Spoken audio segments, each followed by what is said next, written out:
The Consulting Success podcast is powered by the Clarity Coaching Program. If you'd like to work directly with the Consulting Success team and receive personal coaching and support to optimize and grow your consulting business, marketing, and revenue, visit consultingsuccess.com to find out more and apply. Welcome to the Consulting Success Podcast. I'm your host, Michael Zapersky. In this podcast, we'll dive deep into the world of elite consultants, where you'll learn the strategies, tactics, and mindset to grow a highly profitable and successful consulting business. Hey everyone, it's Michael Zapersky here, and today I have Simon Bowen joining me. Simon, welcome. Pleased to be here. Yeah. So Simon, all types of organizations from the Fortune 500 to the military hire you. You're known for improving, sales, really helping people to communicate their strategy and their thinking visually. And you're considered to be one of the top kind of authorities on visual-based thinking. So with that being said, you're known as the models guy. Let's just get very clear kind of off the table when people are now hearing visual-based thinking and models. What does that mean? Just describe a little bit more about what it is that you do. Yeah, so we use visual frameworks. So models, circles, triangles, Venn diagrams, 2x2 matrices, and things like that, to take complex ideas and concepts and articulate them in a powerful way that just resonates instantly. So if you say something to somebody, it's easily ignored. If you show something to somebody, it becomes interesting. But if you put structure to that thing that you show them, it becomes unforgettable. People can't unsee what they've seen. And so we use these visual frameworks to not only represent complex ideas in a visual way, and there's a solid reason for that, which we'll get into, but in a structural way as well, which is a part of the key piece that is often missed with, clip art and stock images and stuff like that. And then we add to it, which is probably the thing that's most unique about what we do, we add to it really specific choreography for how you walk through that framework to explain to people what this complex idea is. And so whether it's leadership or sales or any kind of communication of a complex idea, we just know that the use of powerful visual models with great choreography dramatically elevate the rate and the level of influence that you get with that communication. So let's talk about how you got into that, because earlier on you were an organizational development consultant. Sure. Then you were a manager at a building materials company. So I'm wondering, what was this? You were having a pint of beer in Australia and you took out a napkin and you just came up and thought, I'm going to start drawing things for the rest of my life. Or how did you get into developing models? Like where did that originate from? So I think the skill set started. My early career was in electrics and electronics. And a model is just a blueprint of reality. And in electrics and electronics, you can't really solve a problem without then first looking at the circuit diagram on paper, which is just a model of the reality of the circuit. And I think that's where this kind of connection of a model on paper to the reality probably occurred in my mind. I always use models to explain things on whiteboards to teams in organizations that I was in, but it really took off when I became a management consultant, some 25 years ago, and started my own management consultancy business in strategy, OD, marketing, strategic positioning, sales development, and that sort of thing. And one of the issues, and most consultants are familiar with this, is you're in the conversation with the primary buyer, who's super keen to use you and to do the thing, to run the project. But the spectre of the chief financial officer sits over the top of them. The shadow of logic-based decision-making sits over the top of them. And so you have this this buyer that's buying on emotion because it's going to solve a problem for them. But they have to become a salesperson for you and take it back to the organization and sell it to a logical thinker who isn't connected deeply to the problem. And so I had to turn my first point of contact into a salesperson to go back into the organization. And I started carrying a sketch pad with me. I realized that if I drew models for them, and I'll draw a really quick example in the OD space. I don't know how many millions of dollars worth of consulting business I've sold with one simple model where I might be meeting with and actually, Simon, as you're doing this, I'm just jumping for 1 second here, but for everyone that's listening, because many of you will be listening as you're driving or at the gym or whatever it might be, head on over to our YouTube channel.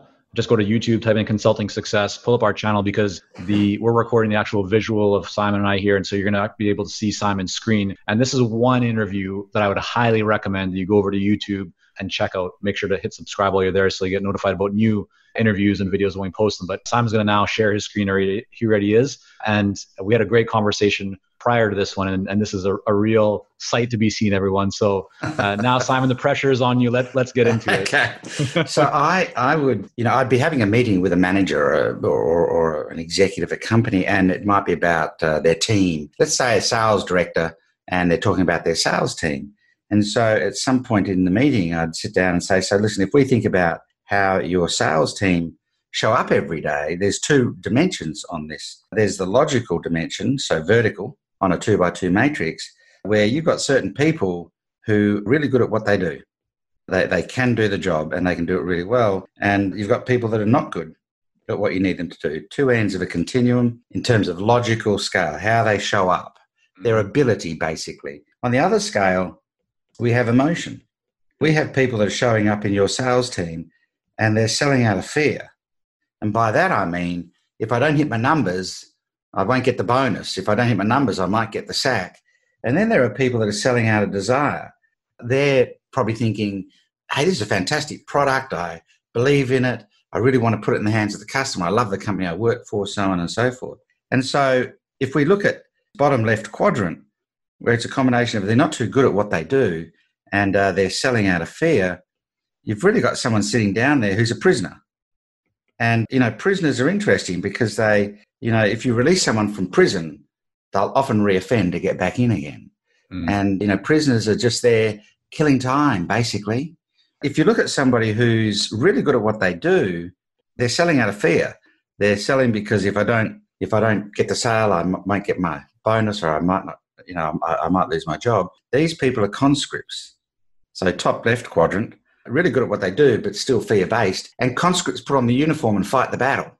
But they don't do it because they believe in the cause. They do it because deserters get shot, basically. Down the bottom right corner, you've got someone who's really keen, full of desire on an emotional level, but not too good at what they do yet. And these people are rookies. And the thing about a rookie is they're as keen as mustard, but they make a lot of mistakes and they just forget to ask questions, right? But you don't want to dampen that enthusiasm. And then there are people up in this top right quadrant, this dark green quadrant, that volunteers. These people, top right quadrant, they're really good at what they do, and they are full of desire. They want to go out and sell and make sales and serve the company. And so then my conversation would kind of go to, so if we think about the percentage of people in your team to the left of that line who are selling out of fear versus those are to the right, they would often go, it's about 30% desire-based, 70% fear-based. And the percentage that are really good and the percentage that are not too good. And interestingly enough, they often go about 50-50, which in itself tells me something about the organization. So this is becoming diagnostic of their sales team. And so we've got about 35% of your organization in prisoners, 35% of your sales team in conscripts, and we've got about 15% in volunteers and 15% in rookies on that basis. Does that feel about right? And they'd go, oh my goodness. But I feel like that's exactly right. And so then I can have a conversation about, so we need to, first of all, we need to do something about the conscripts. And they would say to me, well, what about the prisoners? And I go, the problem with the prisoners is their major objective in life is to pull the rookies over to them because there's safety in numbers. Mm-hmm. Your major objective should be to make sure the rookies attach to the volunteers and move up. And the conscripts are where your nearest results potentially lie.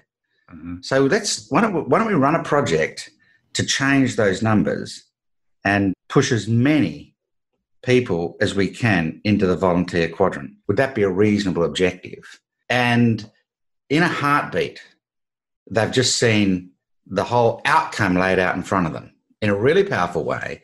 And I would say, all we really need to do is organise a meeting with the key people involved in the decision to do this, a 2-hour complimentary project planning session that I'll facilitate for you. You just put them in the room for me. And really all you need to do is inside your organisation, get the right people together that would want to see that kind of change in the sales division. And, I imagine your chief financial officer would love to see revenue shift, consistent with this. And I'm sure the CEO would, and anyone else that might need to be involved. I mean, there's a lot of seeding going on here. Right. If you get those folks in the room, I'll run a session and we'll map out the project. Minimum, you'll have a project plan at the end, whether you use me or not. And I always get the meeting. Why do you think this is so, like, at the most fundamental kind of deep level, what's the reason that this is so much more effective than you just having the conversation with them and asking them questions to essentially try and pull out the same information that you just did right now visually? But if you compare those two, why do you think the visual side is so much more compelling? So if we look at how two people communicate, of course you have to do it with a drawing. yeah, of course. There's me, and then there's the buyer. Mm-hmm.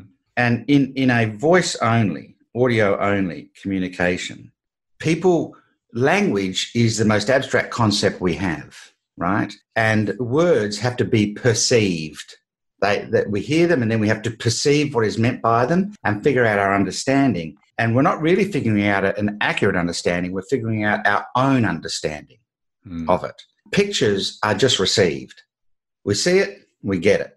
Mm-hmm. And so there's far less interpretation required. So for me to walk through that matrix that I've just done in words only, and even in a typed document, would be pages of text and a lot of perception going on. Mm-hmm. For me to walk through it like I just did then with some really clean choreography, that's just received. They look at it and go, look at those numbers. So what happens is when you have two people in conversation, face to face, it has tension. And particularly in the sales process, the customer always feels under pressure. It's only humans that create pressure in the sales process. So when two people are face-to-face in a conversation, the buyer is feeling some pressure because there's a decision that they know they're going to have to make. Mm-hmm. And so, you get kind of attack and retreat, or, in this face-to-face conversation. And we all know that the facilitation triad is to put a mediator between two people, and that mediator can facilitate conversation. Well, you can't take a mediator with you into a sales conversation or into a conversation with your team. But we did realize that if we put a model in between two people, the model acts as the mediator. People will share information with you to fill in a model. That gives you intel. So everyone always tells me their percentages. That gives me intel that I can now start to use in the conversation. And it allows me to share insight back to them, which gives them education. And it actually gives them a physical blueprint for the brain. It's exactly the same, Michael, as going to an architect saying, can you build me a house? Right. And the architect will say, well, I've got to draw you a floor plan first so you can picture it, right? And so when we put a model into the conversation, it elevates the conversation. So if you imagine these two people across the baseline of a triangle having a chat, and you put the model at the top peak of the triangle, that model pulls the conversation up. Right. And in fact, now it's not two people face to face, it's you and me side by side looking at this model together. And it changes the dynamic. But there are a couple of models that I could draw if we have the time that really catch the essence of the theory behind this. Well, let me ask you a question before we move on, Simon. Let's move through first. Yeah. Yes. So can the visual, how important is it for, in this case, the consultant to be drawing the visual with the buyer in front of them compared to them coming with the model already predefined, it's already filled in? So just talk about that a little bit. So we've done lots of testing on this, but the simplest expression is when you draw people in. So, and a simple way for people to assess this is, what are people more interested in? Someone clicking through a set of PowerPoint slides on a video on YouTube, or one of those hand-drawn whiteboard videos on YouTube? Mm-hmm. And that kind of answers the question. There's something organic about it being drawn in front of you. Mm-hmm. Humans are analog, not digital. And so we like to see the shades of things unfolding. And when you hand draw from a blank sheet of paper, there's a few other subtle kind of subconscious things going on. When you sit in front of somebody and you bring a pre-made model, or you're using PowerPoint and you're clicking through it, mm-hmm. they're looking at it and they're going, oh, that's an interesting model, but somebody else could have built it. Right. Or it could, or you've learnt it. Mm-hmm. Or you're using that model or the PowerPoint to give you cues so you remember what you want to go through with them. It also still almost seems like one-sided. It's not done in collaboration, right? Which is what the whole conversation should be about. Absolutely. And when you hand draw, a few things are going on. When you hand draw from a blank screen or blank sheet of paper, there's no doubt you know what you're doing because you've created this off blank. Right. And I quite often will let people label the sections of the model. Mm-hmm. Like I might say, hey, so, if someone's not great at what they do and they're really fear-driven, what would you call that quadrant? And they might give me a name. And if they give me a name that works, I'll use it. Right. It's really hard for someone to disagree with a model that they've partially built. You know? Very, very true. And they'll sell it more effectively back into the organization. Hey, it's Michael here, and we'll be right back to the podcast. But first, are you ready to grow, scale, and take your consulting business and marketing to the next level? If so, our Clarity Coaching program may be a great fit for you. You'll work with our experienced team to set up a strategic plan for your business and coach you step by step in areas like how to consistently attract more leads, develop a magnetic message that resonates with your ideal clients, strategically package and position your services, earn higher fees, win more proposals, and scale your business. To find out more about Clarity Coaching and apply, go to consultingsuccess.com and click on coaching. And then Simon, when you think about models, I mean, for everyone listening or watching right now, what are some elements that are key? If people want to start thinking, okay, how can I apply this to my own business and to what I do? What would you say are some of the kind of the key building blocks for having an effective model? I think of models in the three keys. Of course, I'm going to draw a triangle. So if you imagine a triangle and the three key components I keep talking about, down one side of the triangle is geometry. And geometry gives you the dynamic of the model. So a triangle is a holistic dynamic. You need all three sides or it collapses. The moment you draw a triangle, you're saying to them, without saying a word, you need all three of these things that we're laying out. If you draw a circle, you're creating a continuous loop. A Venn diagram means you could have two of the three circles, but you miss something if you don't have the third. But you could have two, A 2x2 matrix is a comparative dynamic. There's the bottom left corner and the top right. A straight line is a continuum. It's still a model and it's a comparison of one side to the other. And then the geometry usually gives you the dimensions as well. So in my corporate life, I was used by the government to facilitate highly contentious public policy issues. And they'd say to me, Simon, we're going to put 200 people into a room who are at war over this issue. You've got 2 hours to get them to agree. And, I had a simple facilitation strategy, just frustrate them for 3/4 of the available time and, frustrate the conversation. Mm-hmm. Oh, what do you think? What do you think? What do you think? What do you think? Because until there's enough willingness and energy in the room to get to an outcome by the end of that 2-hour block, it's me versus them. Mm-hmm. And I want all of us in this together. So I just discovered that at the 3/4 mark, when people are really frustrated, if I would walk to a whiteboard and go, I think I can draw this. Everyone kind of goes, oh, okay. Mm-hmm. And I always started with the geometry. I'd been forming a view at that point. What shape is going to help me with this? Mm-hmm. And so pick the geometry. And then a model, obviously holds content. And we know that context gives everything meaning. Mm-hmm. And, I often, as an example, say to people, is a speed bump to slow the traffic valuable? And most people go, well, yes. No, not on an autobahn in Europe. Mm-hmm. It's dangerous. Outside a school zone, it's valuable. Mm-hmm. Context gives everything meaning. And then concept. And so a great model always carries both context and concept. Now, a big tip for everyone.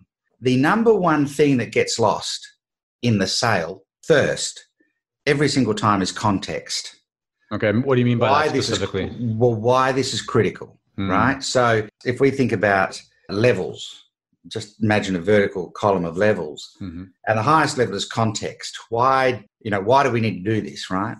And let's take a really basic idea and talk about somebody who, my favorite model, and I'll give you I'm just going to draw 3 concentric circles to explain it. A lady came up to me in a conference and said, would a model work for my business? I said, well, I don't know. What's the business? She said, I sell expensive baby giftware and it's retail. And I normally work in the realm of complex products and services. And I said, I don't know, but a model's popped into my head and I'd love you to give it a try and let's see if it works. I'd like you to organize the store, all the products in the store, into 3 circles and paint the floor if you have to. And have 3 circles, just like these 3 concentric circles that I'm drawing now, blue on the outside, light green in the middle, and then red right at the center. And organize all your gifts according to a certain structure.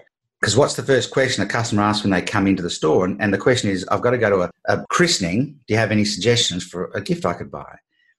And so I said, when they come to the counter and ask, do you have any questions? I'd love the salespeople on the counter to say, listen, pull this have a laminated version of these 3 concentric circles under the counter, have them pull it out from under the counter and say, you'll notice the store is organised according to colours, light blue on the outside, light green in the middle, red in the centre, right? Yeah. So on the outside, on the blue circle, you'll find gifts out there that acquaintances and distant family and friends would buy, and they write that on the circle. And those gifts between $50 and $150. In the light green circle, you'll find gifts that close friends and family would buy, and they range in price from $150 to $250. And right in the centre of the store, in the red circle, we call that the heart circle, and they draw a heart onto the piece of paper. And they're the gifts that the people that are most important in this child's life would buy for them. And they're, $250 plus. And here's the punchline. Tell me, what is your relationship to the child? Because what's in this model is context. The context is, why are people buying a gift for a child? And why do they want to know, what should I buy? That's the context of the sale. Why would they even ask, what should I buy? And because the context, when people are buying a gift for a couple, for a child, the context is ego. I want them to remember my gift, or I don't want to buy a gift that's crappy, or I don't want to buy a gift that is the cheapest gift on the table, or the context is ego. So without even talking about it, we've got context smack bang in the middle of the model. And then the concept is you buy a gift according to your relationship with the child. And then she said, and after she started using it, I said, how was it going? And she said, it's funny. People will say, my staff would say, what's your relationship to the child? And they'd say, I went to the university with the mother. They say, you're in the blue circle. You're in the outer circle where acquaintances and distant friends would buy it. And they go, no, I've got a much closer relationship with the mother. I'm in the green circle. I'm not in the 50 to 150 circle. I'm in the 150 to 250 circle. So I should buy something from there, because the model carries context. Why are they buying this? Embedded into the model, and concept. Now, this could be consultancy. Just as a quick throwaway, this could be, hey, what are you looking for in this solution that you're trying to find for your sales team? Outer circle. Are you looking for an off-the-shelf solution? Are you looking for a hybrid between a standard training package and some customization? Or are you looking for a bespoke solution that's really going to double down on exactly what you need and turn your sales team into the best performed sales team in the industry? What kind of solution you're looking for? And most people go, I want the center. Okay, so the only conversation then is whether the budget's going to stretch that far, right? And they go, yeah, that's true. Right, why don't we design a solution that's bespoke and then see how that matches up with your budget? Now, that's a really healthy place for a consulting conversation to start. Yeah. And what's embedded in that is context. I want the best sales team, or I want the best solution, or we deserve bespoke. And the concept is you can have off the shelf, we've got that, but you're probably going to want, a really customized bespoke consulting solution here. I mean, 3 concentric circles can change the entire conversation. And so it's a target, of course. The geometry says you can float around the outside, or you can be right in the middle of this thing. The geometry paints a really clear picture. So yeah, what's the third part, Simon? Because there's so much good stuff that you have, and I know we could just keep going over and over. I want to respect your time here. So what's the third part of the triangle? The third part is probably what we've become known for, is the choreography of the model. So how you walk through it. And choreography is 2 things, the pathway. A model should have a clear direction. The direction of this model is, from geometry to content to choreography. And then we consciously build these punchlines into the model. So I've studied stage magic and comedy as well, because they are 2 of the most engaging forms of entertainment. And it's all about the punchline. Everything is a setup for the punchline. This mic drop moment where you're simply saying to them, so what are you looking for? An off-the-shelf solution, a hybrid that's somewhere in the middle, or a bespoke solution where we create a strategy that's going to give you the highest performing sales team in your industry. Boom. And I'll just leave that with you. You choose. It's your call.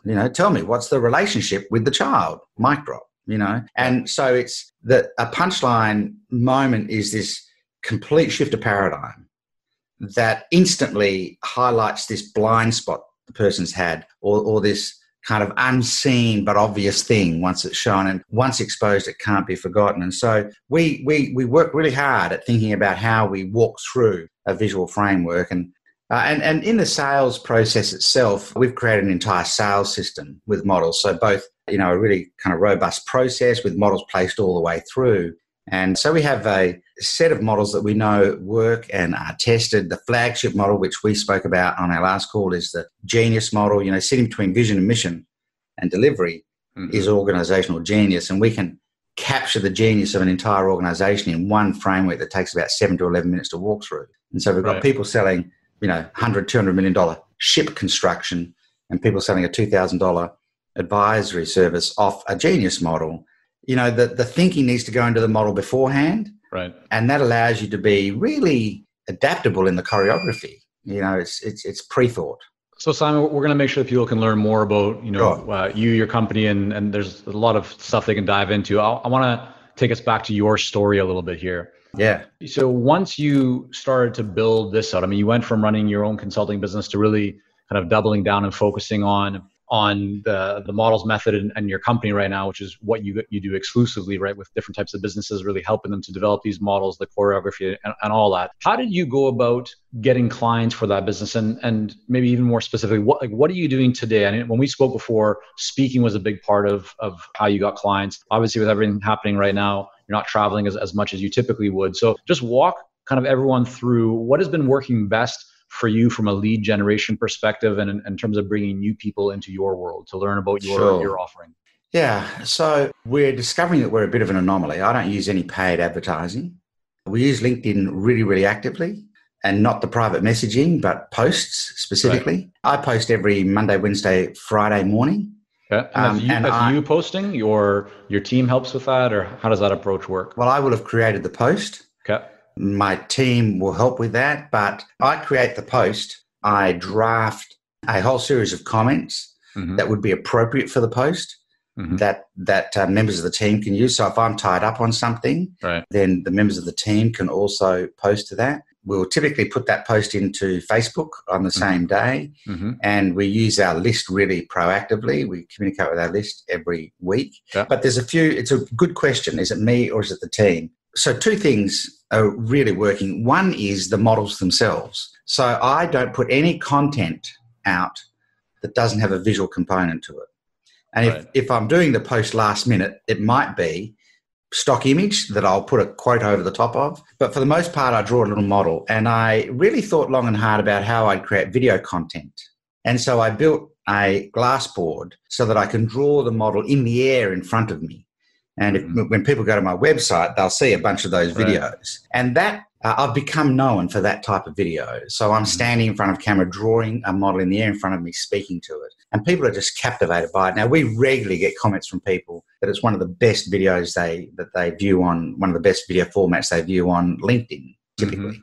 We get, multiple leads every day from LinkedIn, depending on the day of the week and what we've put out. But, our posts... What do you think drives that, though, Simon? Because a lot of people put content on LinkedIn. And when you and I spoke, a couple of weeks back or so, you said something that resonated with me, which is that you're not just putting content on LinkedIn that's topical or just information. You really think at a deeper level about how that content can have meaning or connects with. Can you just share a little bit more about what your thought process is around the content that you're sharing? The old adage is that sex sells or sexy sells, but I believe that profound will outsell sexy every day of the week.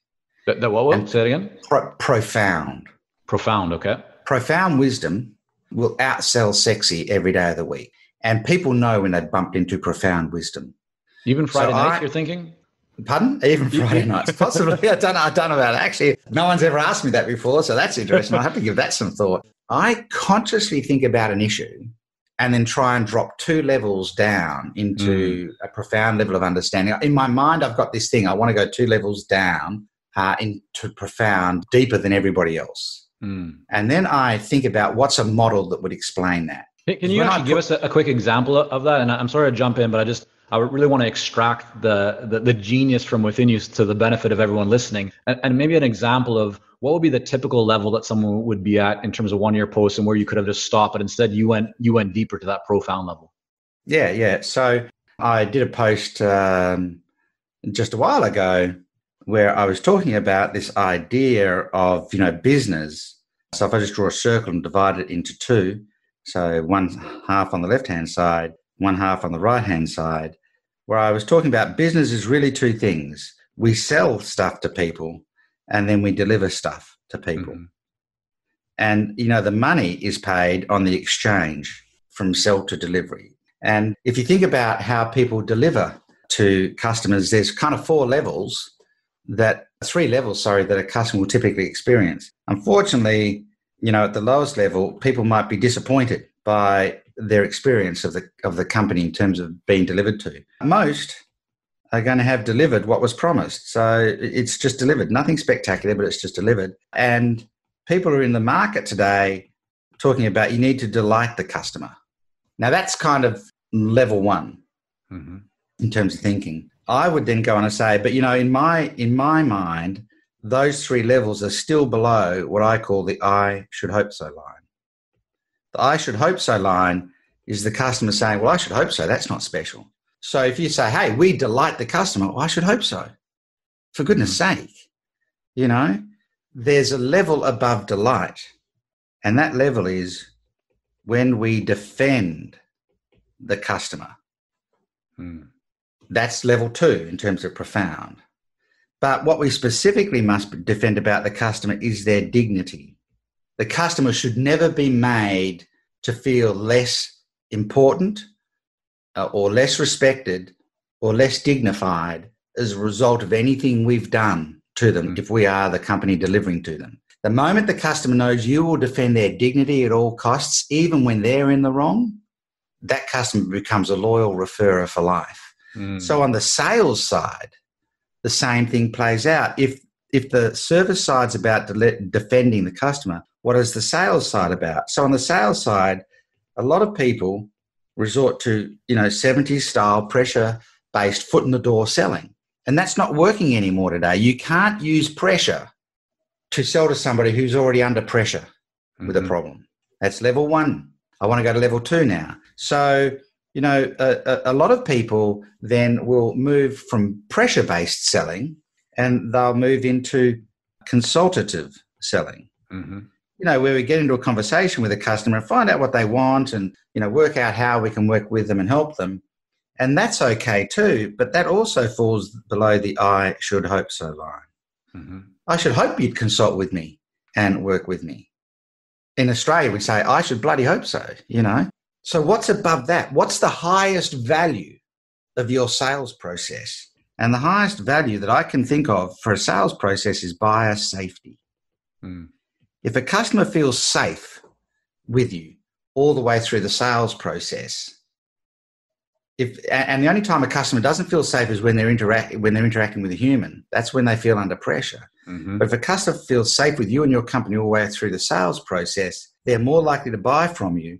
And then if on the delivery side they experience this real defense of their dignity, they're never leaving and they're bringing everyone else to you. So buyer safety and defending dignity are like level 2 profound. Now, I know that when I put that model up on social media, people go, oh my goodness, buyer safety, oh my good, defend their dignity. No one else is talking about that. Where did that come from? What do you mean? Tell us more. How do we create buyer safety? Well, let me show you. We use a highly transparent sales process and we use models to make the process more transparent and let the customer see it all the way through. People feel safer when they can see it. People are only scared of the dark because of what they can't see. Right. So what I'm hearing then from you, Simon, is you go beyond what the typical person, let's say in your industry, would be talking about, which gets people to think and to see things that they haven't necessarily seen before, Correct. Which increases the perception of value and is a higher level of value. And then what you're doing is you're tying it to your offering or your area of expertise, but not in a kind of persuasive, pushy kind of way. It's just that it seems like that is the logical next step. It's like, yeah, that makes complete sense, and that's what gets them to reach out to you. Would that be accurate? Yeah, it's very accurate. There's one little piece in the middle that might help people kind of think through how they can use this for themselves. Yeah. So I consciously think about things at the deepest level I can possibly push it. That might mean I've got to read some stuff, but what it means is I observe a lot. I spend a lot of time thinking about the stuff I do. And, everyone gets busy. And the consulting world, particularly the independent consultants world, is this up and down cycle of, sell and work and sell and work and sell and work. But I take a lot of effort into noticing things and observing things, particularly in the middle of consulting projects and things like that. So I really think deeply about what I do, but then I try and capture that profound thinking in the framework of a model. Because what it does is it gives that profound thinking credibility. And people go, oh, that makes sense. Just like I've drawn in front of you, a circle divided into two, selling on one side, delivery on the other side. These 4 levels of delivery on the right-hand side, these 3 kinds of selling on the left-hand. People look and they go, hang on, that makes sense. I want to be at the top part of that model without me saying anything. People are saying, I want to be at the top part of that model. So that, it was at the top deliberately. I didn't go from the top down. I went from the bottom up. Because they go, I want to be at the top of that model. How do I do that? Well, the very fact that Simon's the one that put it in front of me must mean he has the answer to getting there. Yes. I want to engage with him on this stuff. So I anchor the profound thinking into the visual framework, because then they can carry that with them. So what happens, Michael, psychologically is whether they work with me or not, they have a framework. But also, here's kind of I didn't realize this until I started doing it. My clients started to use my models as a way of assessing other potential candidates for the work.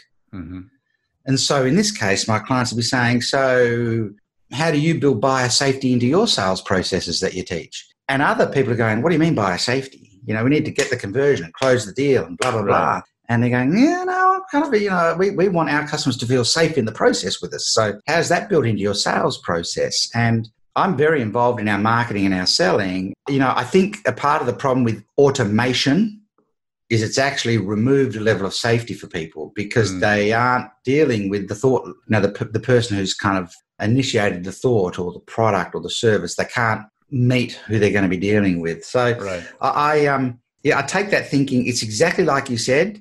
The only thing is I consciously attach it to a framework in the middle, so the framework becomes the carrier of the message. Right. And because I built the framework, obviously I know how to get them there. And you're able to choreograph it, right? That's where the whole choreography part comes in, is you know how to move them through to essentially get the result, or to have them see what you want them to see in a strategic way. Yeah, absolutely. Makes complete sense. I've also very quickly sold the next project too, by the way. If the first project is the sales team, and all of a sudden they want to pursue this biosafety thing, the next logical project after that is delivery. And how do we build defend dignity into that process? So let's talk about that after we've done the sales work. Right. I mean, there's multiple projects in this thing, Yeah.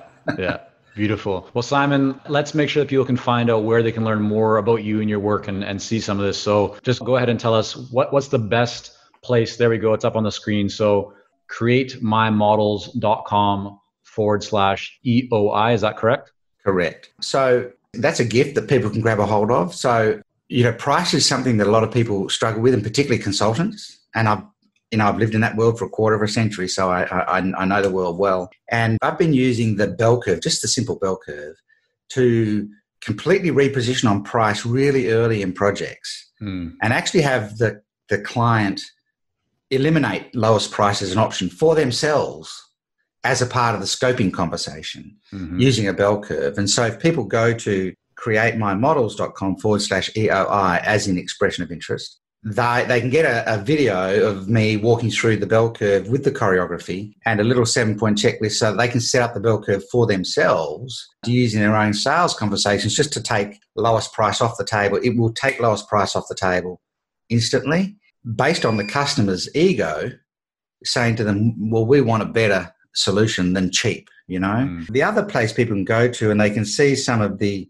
Glassboard videos that we make, because the way you show up, particularly in social media, in today's world, you've got to show up differently. The greatest innovation potentially in most companies is how we market and sell.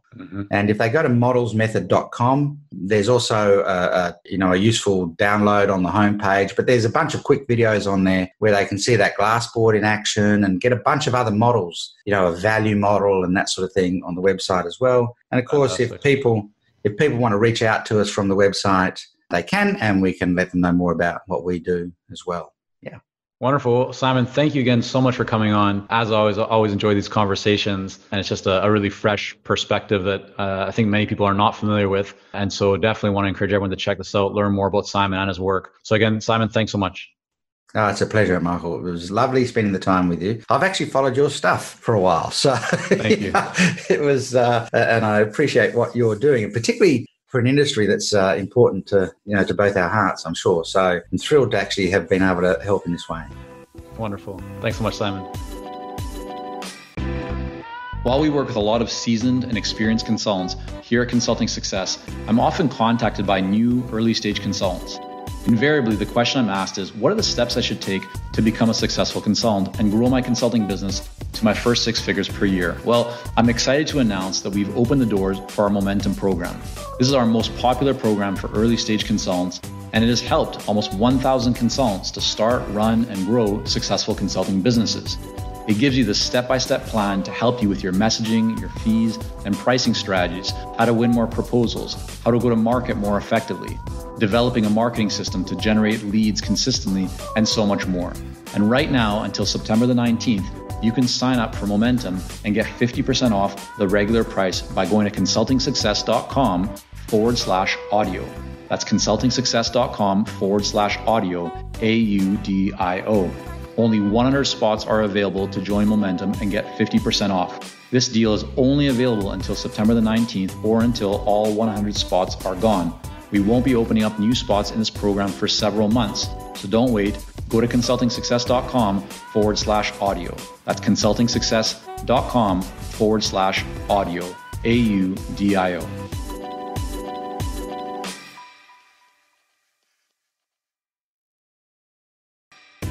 Thank you for joining us on this episode of the Consulting Success Podcast. For more episodes and to subscribe, rate, and leave a review, head on over to iTunes. And if you'd like to develop consistent lead flow and a highly profitable consulting business, learn more about our coaching programs at consultingsuccess.com.